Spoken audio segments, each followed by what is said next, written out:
Hello everyone, welcome to सिलेक्शनपुर। हमारी polity की सीरीज चल रही थी और ये 250 क्वेश्चन की लास्ट वीडियो है। तो अगर आप इस चैनल पर नए हैं तो चैनल को सब्सक्राइब कीजिए और वीडियो को लास्ट तक देखिए, तभी सारे क्वेश्चंस अच्छे से समझ में आएंगे।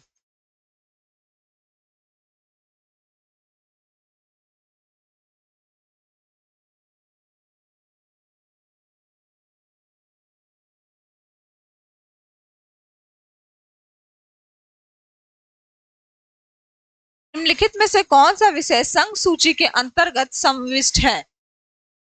इसमें पूछ रहा है, जैसे आपको पता है कि शेड्यूल 7 में 7 सूचियां पाई जाती हैं। Union list,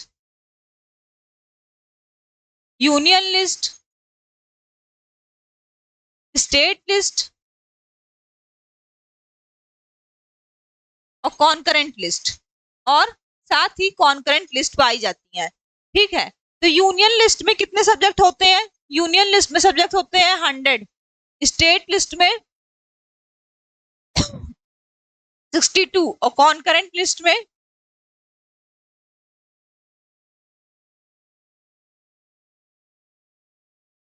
52 subject.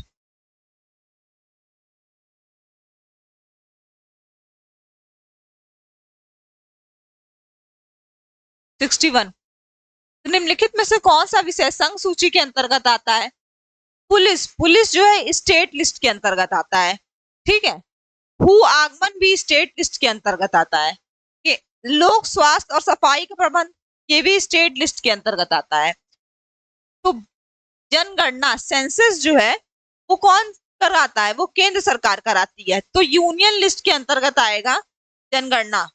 लास्ट जनगणना कब हुई थी? 2011 में। 2011 में लास्ट जनगणना हुई थी। अब आगे कब होगी? आगे होगी 2026 में। 2026 में आगे होगी जनगणना। ठीक है, नेक्स्ट क्वेश्चन पे चलते हैं। भारत के संविधान द्वारा अवशिष्ट शक्तियों को केंद्र सरकार में निहित करने से क्या होता है? भारत के संविधान द्वारा अवशिष्ट शक्तियों को केंद्र सरकार में निहित करने से क्या होता है? भारत एक संघीय राज व्यवस्था है। भारत ना तो संघीय है ना ही एकात्मक है। भारत अर्ध संघीय है। भारतीय राज व्यवस्था का एकात्मक स्वरूप है। तो जो इंडियन कॉन्स्टिट्यूशन है वो कनाडा से लिया गया है। ठीक है, कनाडा का जो कॉन्स्टिट्यूशन है उसका स्वरूप इंडियन कॉन्स्टिट्यूशन की तरह है। ठीक है, इंडियन कॉन्स्टिट्यूशन का स्वरूप कनाडा के कॉन्स्टिट्यूशन की तरह है। इसलिए भारत ना पूर्णतः संघीय है और ना ही भारत पूर्णतः संघीय नहीं है और ना ही एकात्मक है। इसलिए भारत क्या है? भारत अर्ध संघीय है, quasi federal. Quasi federal Bharat क्या है? भारत क्वासी फेडरल है, क्वासी फेडरल। और ये कौन बोला था? ये केसी वेयर बोले थे। केसी वेयर ने कहा था कि भारत एक अर्ध संघीय राज्य है। समवर्ती सूची में दिए गए विषय पर राज्य सरकार द्वारा बनाए गए कानून को केंद्र सरकार द्वारा बनाए गए कानून पर प्राथमिकता मिलती है। ये किसमें कहा गया है कि समवर्ती सूची में दिए गए विषय पर राज्य सरकार द्वारा बनाए गए कानून को केंद्र सरकार द्वारा प्राथमिकता मिलती है? अगर कोई भी कॉन्करेंट लिस्ट में सब्जेक्ट होगा, कॉन्करेंट लिस्ट में सब्जेक्ट होगा, कितने लिस्ट है कॉन्करेंट लिस्ट में? सब्जेक्ट है 52 सब्जेक्ट है। तो अगर उसपे केंद्र और राज्य दोनों कानून बना दे और विवाद होता है तो केंद्र वाले जो कानून बना है उसको मान्यता मिलती है। लेकिन अगर कोई ऐसी कंडीशन आ जाए कि राज्य के कानून को प्राथमिकता दी जाए, यही सवाल पूछ रहा है कौन सी ऐसी कंडीशन आएगी जिसमें राज्य के कानून को प्राथमिकता दी जाएगी? यदि वह कानून पहले पारित किया गया हो, यदि वह कानून पहले पारित किया गया हो, यदि सर्वोच्च न्यायालय ऐसा निर्णय ले, तो ऐसा कुछ नहीं है कि कोई कानून पहले पारित किया जाएगा तो उसको प्राथमिकता दे दी जाएगी। नहीं, कानून पहले पारित करने से उसको प्राथमिकता नहीं दी जाएगी। अधिकांश राज्य विधानमंडल ऐसा निर्णय ले ले नहीं। यदि राज्य सरकार द्वारा बनाए गए कानून को केंद्र सरकार द्वारा बनाए गए कानून से पूर्व राष्ट्रपति की स्वीकृति प्राप्त हो चुकी नहीं। अगर सर्वोच्च न्यायालय ऐसा निर्णय ले ले कि जो राज्य सरकार कानून बनाई है उसको केंद्र सरकार के बनाए गए कानून पर प्राथमिकता दे दी जाएगी, तब वो कानून केंद्र सरकार के कानून पर प्राथमिकता ले लेगा। Correct option is C. अंतर्राष्ट्रीय संधियों को भारत के किसी भाग अथवा संपूर्ण भारत में लागू करने के लिए संसद कोई भी कानून बना सकती है। इसमें क्या रहा है, अगर कोई अंतर्राष्ट्रीय संधि है उसको लागू करने के लिए संसद कौन सा कानून बना सकती है? संसद कोई भी कानून बना सकती है सभी राज्यों की सहमति से। क्या सभी राज्यों की सहमति चाहिए? नहीं। बहुसंख्यक राज्यों की सहमति से? नहीं। संबंधित राज्यों की सहमति से? नहीं। बिना किसी राज्य की सहमति से। अगर कोई अंतर्राष्ट्रीय संधि लागू करनी हो, केंद्र को ऐसा लग रहा है कि अंतर्राष्ट्रीय संधि लागू करनी हो, तो वो कोई भी कानून बना सकती है बिना किसी राज्य की सहमति से भी।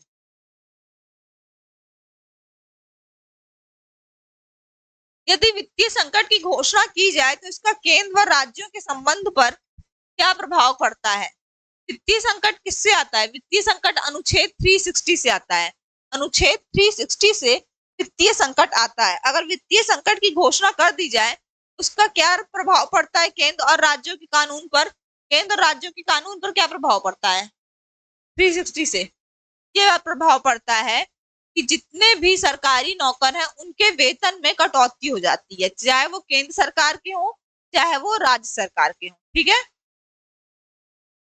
राज्य विधायकों को धन विधेयक बनाने के अधिकार से वंचित कर दिया। राष्ट्रपति उच्च न्यायालय के न्यायाधीश को छोड़कर राज्य के सभी वेतन में कमी कर सकता है। राष्ट्रपति उच्च न्यायालय के न्यायाधीश सहित राज्य के सभी कर्मचारियों के वेतन में कटौती कर सकता है। ठीक है। Option C is correct. राज्य सूची में दिए गए किसी भी विषय पर केंद्र को कानून बनाने का अधिकार है। राज्य सूची में दिए गए किसी भी विषय पर केंद्र को कानून बनाने का अधिकार है या नहीं, ये कौन पूछ रहा है? ठीक है। इसमें भी पूछा है कि राज्य सूची पर दिए गए विषय पर केंद्र को कानून बनाने का अधिकार है कि नहीं। तो अंतर्राष्ट्रीय समझौतों तो संधियों को लागू करने के लिए, अभी हमने पढ़ा, लागू करने के लिए। ठीक है। यदि राज्यसभा 2/3 बहुमत से यह प्रस्ताव पास कर दे कि ऐसा करना राष्ट्रीय हित में है, हाँ ये भी सही है, आर्टिकल 249 के तहत, आर्टिकल 249 के तहत, और ये आर्टिकल 251 अंतर्राष्ट्रीय समझौते एवं संधियां, दो या दो से अधिक राज्य संसद को ऐसा करने के लिए अनुरोध करें, बिल्कुल सही है। तो सभी मामलों में correct answer is D. Correct answer is D. Sarkaria आयोग किसके अध्ययन के लिए गठित किया गया था? सरकारिया आयोग किसके अध्ययन के लिए गठित किया गया था, ये क्वेश्चन है। राष्ट्रपति एवं राज्यपाल का संबंध, केंद्र राज्य के संबंध के लिए सरकारिया आयोग गठित किया गया था। रणजीत सरकारिया इसके अध्यक्ष थे। ठीक है। केंद्र राज्य संबंधों के लिए सरकारिया आयोग गठित किया गया था। भारत के संविधान से संबंधित निम्नलिखित में से कौन सा एक सही सुमेलित नहीं है? कौन सा एक सही सुमेलित नहीं है? वन, समवर्ती सूची। तो वन जो है समवर्ती सूची में है, बिल्कुल सही है। शेयर बाजार गलत। युद्ध संघीय सूची सही। लोक स्वास्थ्य राज्य सूची सही। शेयर बाजार यूटी में है, यूनियन लिस्ट में। ठीक है। यूनियन लिस्ट में है शेयर बाजार किस लिस्ट में है? यूनियन लिस्ट में है। आगे बढ़ते हैं। यदि कोई राज्य सरकार प्रशासनिक शक्तियों के प्रयोग के केंद्र के निर्देशों का पालन करने में असमर्थ रहती है तो, यदि कोई राज्य सरकार केंद्र में प्रशासनिक शक्तियों का पालन करने में असमर्थ रहती है तो राष्ट्रपति राज्य की सभी शक्तियां ग्रहण कर सकता है। सर्वोच्च न्यायालय से हस्तक्षेप के लिए कहा जा सकता है? नहीं। राज्य मंत्रिपरिषद को अपदस्थ करने के लिए राष्ट्रपति राज्यपाल को निर्देश कर सकता है? नहीं।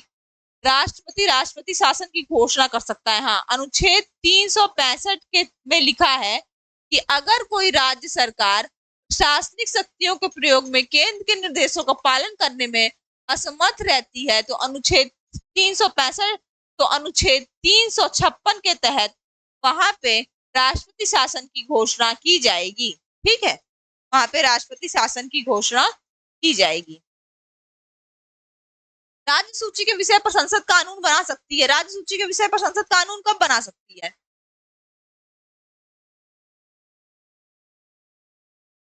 आपातकाल लागू हो, यदि दो या दो से अधिक राज्य सूची के विषय पर संसद के कानून बनाने का अनुरोध करे, यदि राज्यसभा इसी आशय का प्रस्ताव कर दे कि राज्य सूची का कोई विषय राष्ट्रीय महत्व का हो गया हो। ठीक है, हाँ, ये तीनों ऑप्शन सही है। तीनों ऑप्शन पे दो से अधिक राज्य के सूची के किसी विषय पर अधिक राज्य, दो या दो से अधिक राज्य सूची के किसी विषय पर संसद के कानून बनाने का अनुरोध करें। मतलब कोई दो या दो से अधिक राज्य अगर स्टेट लिस्ट पर कानून बनाने का अनुरोध करेंगे तो बना सकती है राज्य सूची पर संसद कानून। और साथ साथ यदि राज्यसभा इस आशय का प्रस्ताव पारित कर दे कि राज्य सूची का कोई विषय राष्ट्रीय महत्व का हो गया हो, तो option D is correct. Option D is correct. निम्न कथनों पर विचार करें। विधान परिषद के विधान परिषद यहाँ पे 1/1 होगा। ठीक है, विधान परिषद के 1/3 सदस्य प्रत्येक दूसरे वर्ष पदमुक्त हो जाते हैं। एकदम सही है, विधान परिषद के 1/3 सदस्य प्रत्येक दूसरे वर्ष पदमुक्त हो जाते हैं। ठीक है, विधान परिषद के सदस्यों का पुनर्वाचन हो सकता है। हाँ, विधान परिषद के सदस्यों का पुनर्वाचन हो सकता है, पुनर्निर्वाचन हो सकता है। विधान परिषद का अधिवेशन कोरम के अभाव में नहीं चल सकता। कोरम क्या है? कोरम होता है किसी सदन में 1/10 सदन की संख्या के 1/10 लोग अगर विराजमान है तो कोरम पूरा होता है। कोरम नहीं होगा तो वो सदन नहीं चल सकेगा कोरम के अभाव में। ठीक है, तो ये भी सही है। 1/3 सदस्य, विधान परिषद के सदस्यों को पुनर्निर्वाचन हो सकता है, ये भी सही है। और साथ ही साथ परिषद का अधिवेशन कोरम के अभाव में नहीं चल सकता, ये भी सही है। तीनों सही है, तो 1 2 3 ऑप्शन। विधानसभा अध्यक्ष अपना त्याग पत्र किसको देता है? मैंने लास्ट क्लास में भी बताया था कि विधानसभा अध्यक्ष अपना त्याग पत्र जो है उपाध्यक्ष को देता है। ठीक है, अध्यक्ष उपाध्यक्ष को देता है, उपाध्यक्ष अध्यक्ष को देता है। आज थोड़ा सा सेटअप जो है अलग तरीके से, तारे यहाँ वहां फैली हुई है, इसीलिए मुझे बार बार नीचे देखना पड़ रहा है। ठीक है, आप लोग कुछ दिक्कत ना लीजिएगा, तारे पूरी फैली हुई है जमीन पर। ठीक है, निम्नलिखित कथनों पर विचार करें। निम्नलिखित कथनों पर विचार कीजिए। भारत के संविधान में संशोधन केवल लोकसभा में एक विधेयक की पुनः स्थापना द्वारा प्रारंभ की जा सकती है।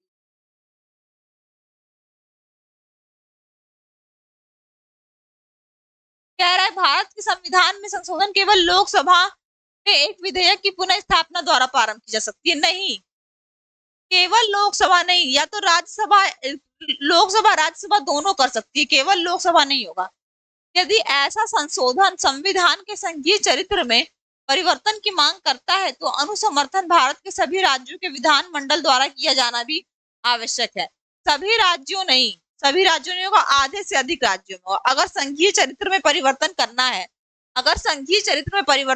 है, सभी राज्यों नहीं, आधे से अधिक राज्य होगा, आधे से अधिक राज्यों के विधानमंडल द्वारा किया जाना आवश्यक है।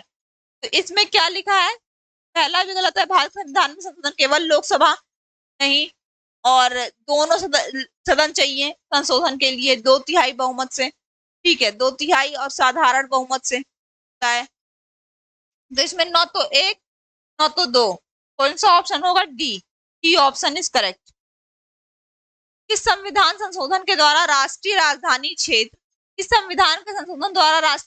क्षेत्र दिल्ली का संघ शासित क्षेत्र पुदुचेरी के विधानसभा सदस्यों को राष्ट्रपति के निर्वाचक मंडल में शामिल करने का प्रावधान है। तो आपको पता है कि राष्ट्रपति के निर्वाचक मंडल में कौन कौन शामिल होता है? राष्ट्रपति के निर्वाचक मंडल में संसद के सभी निर्वाचित सदस्य, यानी लोकसभा और राज्यसभा के निर्वाचित सदस्य, साथ ही साथ राज्य की विधानसभा के निर्वाचित सदस्य और राज्य की विधानसभा, और अगर संघ राज्य क्षेत्रों में विधानसभा है तो उनके भी निर्वाचित सदस्य राष्ट्रपति के निर्वाचक मंडल में भाग लेते हैं। ठीक है, तो इसमें क्या लिखा है? ये दिल्ली और पुदुचेरी को कब ऐड किया गया? दिल्ली और पुदुचेरी की विधानसभाओं को राष्ट्रपति के निर्वाचन में कब ऐड किया गया? अनुच्छेद 69, 70, 71 या 73? तो 71, 71वें ठीक है, 71वें संविधान संशोधन के द्वारा ऐड किया गया। अनुच्छेद 368 के अंतर्गत संसद संविधान के किसी भी भाग में संशोधन कर सकती है। हाँ, ये सही है। अनुच्छेद 368 के अंतर्गत संसद संविधान के किसी भी भाग में संशोधन कर सकती है, लेकिन अगर वो बेसिक स्ट्रक्चर को वायलेट कर रहा है, अगर कोई संशोधन बेसिक स्ट्रक्चर को वायलेट कर रहा है तो सुप्रीम कोर्ट उस पर संज्ञान लेगी और उस संशोधन को नल एंड वॉइड कर देगी, उस संशोधन को नल एंड वॉइड कर देगी। ठीक है, संसद भारत की जनता द्वारा निर्वाचित उच्चतम विधायी है, बिल्कुल सही है। तो केवल क्या सही है, 368 के अंदर संविधान दोनों सही है, ए और आर दोनों सही है, और आर ए की सही व्याख्या है, क्योंकि भारत की जनता द्वारा निर्वाचित उच्चतम विधायी है, तभी वो उस पर संशोधन कर सकती है संविधान में, तभी संविधान में वो संशोधन कर सकती है। संविधान में संशोधन की पहल की जा सकती है केवल लोकसभा, केवल राज्यसभा, संसद के किसी एक सदन में, केवल राज्य विधानसभाओं, संसद के किसी एक सदन में, संसद के किसी भी सदन में संविधान में संशोधन की जा सकती है। ठीक है, संविधान में संशोधन की पहल की जा सकती है, चाहे वो लोकसभा में हो, चाहे वो राज्यसभा में हो, चाहे वो राज्यसभा में हो, किसी भी एक सदन में की जा सकती है पहल। भारतीय संविधान के लिए प्रथम संशोधन विधेयक लाया गया था। भारतीय संविधान के लिए प्रथम संशोधन विधेयक कब लाया गया था? 1950 में नहीं, 1951 में, यस, 55 में नहीं, 58 में नहीं, 51 में। भूमि सुधार से संबंधित 1951 में संविधान संशोधन लाया गया और संविधान में 9वीं अनुसूची को ऐड किया गया। ठीक है, 9वीं अनुसूची को ऐड किया गया था। अब इसको जो है मिलाना है, सुमेलित करना है। शिक्षा का अधिकार हम लोग को पता है, ये 86वां संविधान संशोधन था, 86 संविधान संशोधन। इसमें 21A में शिक्षा का अधिकार लाया गया था। ठीक है, 86 संविधान संशोधन। संपत्ति के मौलिक अधिकारों को हटाया जाना, संपत्ति के मौलिक अधिकार 44वां संशोधन। मताधिकार की आयु 21 वर्ष से घटाकर 18 वर्ष करना, 61वां संविधान संशोधन। देशी का समाजवादी सब जोड़ा जाना, 42वां संविधान संशोधन। ठीक है, तो मिलाते हैं ए का 3। देखिए पूरा ऑप्शन नहीं दिया है इसमें। ठीक है, पूरा ऑप्शन नहीं दिया है इसमें, तो ऑप्शन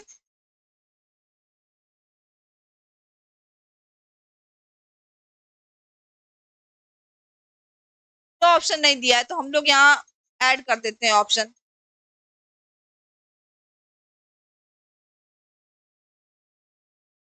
A3 रहेगा, ए का 3, बी का 4, B4 रहेगा। ठीक है, मताधिकार की आयु 61, C1, देशिका में समाजवादी शब्द का जोड़ा जाना रहेगा, T2, ठीक है, 3412, ये इसका सही सुमेलन 3412। नेक्स्ट, इनमें से कौन सा एक संवैधानिक संशोधन मौलिक कर्तव्यों से संबंधित है? मौलिक कर्तव्य किस संविधान संशोधन से जोड़े गए थे? 42वां, 44वां, 46वां या 50वां? 42वां संविधान संशोधन 1976 में मौलिक कर्तव्यों 10 मौलिक कर्तव्यों को जोड़ा गया था, 10 मौलिक कर्तव्यों को जोड़ा गया था।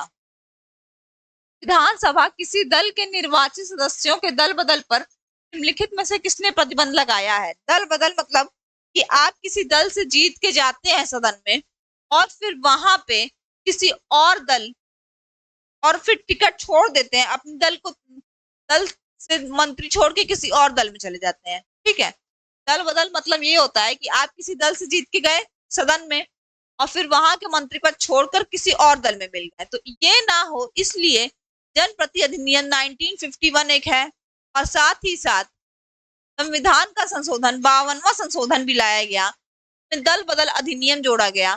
ठीक है, और ये 52वां 52वां संविधान संशोधन से अनुसूची 10 शेड्यूल 10 भी जोड़ा गया, इसे दल बदल अधिनियम कहा जाता है। दल बदल अधिनियम कहा जाता है। Correct option is option A. ठीक है। निम्नलिखित में से कौन से विषय हैं जिन पर कम से कम आधे राज्यों के विधानमंडल के अनुसमर्थन से ही संवैधानिक संशोधन संभव है? जैसे कौन सा विषय है जिसमें से आधे राज्यों, कम से कम आधे, अब आधे राज्यों का संवैधानिक संशोधन कब होगा? जब राज्यों पर प्रभाव पड़ेगा, जब राज्यों पर प्रभाव पड़ेगा उन आधे राज्यों, कम से कम आधे राज्यों से सहमति लेनी पड़ेगी, इसलिए संवैधानिक संशोधन चाहिए। तो ऐसे कौन कौन सा लिस्ट यहाँ पे लगा है जिनमें राज्यों पे प्रभाव पड़ेगा? राज्यों पर प्रभाव पड़ेगा, राष्ट्रपति के निर्वाचन से प्रभाव पड़ेगा, ठीक है, सही बात है। संसद में राज्यों का प्रतिनिधित्व, बिल्कुल प्रभाव पड़ेगा। 7वीं अनुसूची में कोई भी सूची, हाँ 7वीं अनुसूची में कोई भी सूची रहेगी राज्यों पर प्रभाव पड़ेगा। बस ये किसी राज्य की विधान परिषद, किसी राज्य की विधान परिषद को संसद ऐसे ही समाप्त कर सकती है, के लिए कम से कम आधे राज्यों के संशोधन की जरूरत नहीं है, आधे राज्यों के अनुसमर्थन की जरूरत नहीं है, आधे राज्यों के अनुसमर्थन की जरूरत नहीं है। तो ऑप्शन क्या होगा? 1 2 3, option 1 2 3, option A is correct. तो आज का हमारा जो पॉलिटी का सीरीज यहीं पे खत्म होता है, पॉलिटी का सीरीज यहीं पे खत्म होता है। हमने लगभग 200 क्वेश्चन पॉलिटी के किए हैं जो 6 क्लास में है। आप सारी क्लासेस देखिए और अगर कुछ ना समझ में आए तो उसको कमेंट सेक्शन में हमें बताइए, अपना फीडबैक दीजिए, वीडियो को लाइक कीजिए और शेयर कीजिए। आज की क्लास हम यही खत्म करते हैं। इसके आगे जो आप सीरीज पढ़ना चाहेंगे वो सीरीज चलेगी। Thank you.